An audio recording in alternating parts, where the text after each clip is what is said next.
Iran కొత్త supreme లీడర్ని ప్రకటించింది. యుద్ధంలో ఇదొక కీలక పరిణామం. అమెరికా ఇజ్రాయెల్తో యుద్ధం చేస్తున్న ఇరాన్ రాజకీయాల్లో కీలకమైన మార్పు చోటు చేసుకుంది.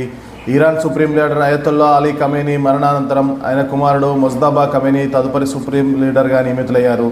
గత ఫిబ్రవరి 20న టెహరాన్లోని అమెరికా ఇజ్రాయెల్ ఎయిర్ ఫోర్స్ చేసిన జాయింట్ ఆపరేషన్లో 86 ఏళ్ల అయతొల్లా అలీ ఖమేనీ ప్రాణాలు కోల్పోయారు. ఈ దాడిలో ఆయన కుటుంబ సభ్యులు కూడా మరణించినట్లు సమాచారం.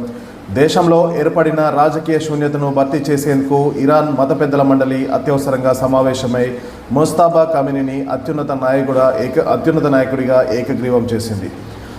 అసలు ఎవరి మొజ్తబా ఖమేనీ?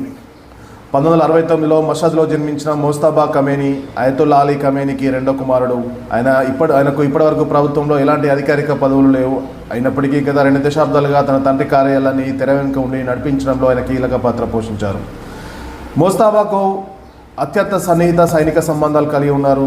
మొజ్తబా ఇరాన్ శక్తివంతమైన సైనిక విభాగం ఇస్లామిక్ రెవల్యూషన్ గార్డ్తో అత్యంత సన్నిహిత సంబంధాలు ఉన్నాయి. 1980లో ఇరాన్ ఇరాక్ యుద్ధంలో పాల్గొన్న అనుభవం ఆయనకుంది. మతపరమైన హోదా: ఆయనకు క్లెరికల్ విద్యను అభ్యసించి హుజ్జత్ అల్ ఇస్లాం హోదాను పొందారు. అయితే సుప్రీం లీడర్కు ఉండాల్సిన అయతొల్లా హోదా మాత్రం ఆయనకు లేకపోవడం చర్చనీయాంశం అవుతుంది. అయితే వారసత్వ రాజకీయాలపై విమర్శలు తీవ్రంగా వెళ్తున్నాయి. 1979లో ఇస్లామిక్ విప్లవం ద్వారా ఇరాన్లో రాచరికాన్ని అంతం చేశారు. ఇప్పుడు మళ్ళీ తండ్రి తర్వాత కుమారుడికి అధికారం అప్పగించడం ద్వారా అక్కడ వారసత్వ పాలన మొదలైందనే విమర్శలు వినిపిస్తున్నాయి. మరోవైపు అమెరికా అధ్యక్షుడు డొనాల్డ్ ట్రంప్ ఈ నియామకాన్ని తీవ్రంగా వ్యతిరేకించారు. మా ఆమోదం లేకుండా ఏ కొత్త నాయకుడు ఎక్కువ కాలం నిలబడలేడని ట్రంప్ హెచ్చరించారు.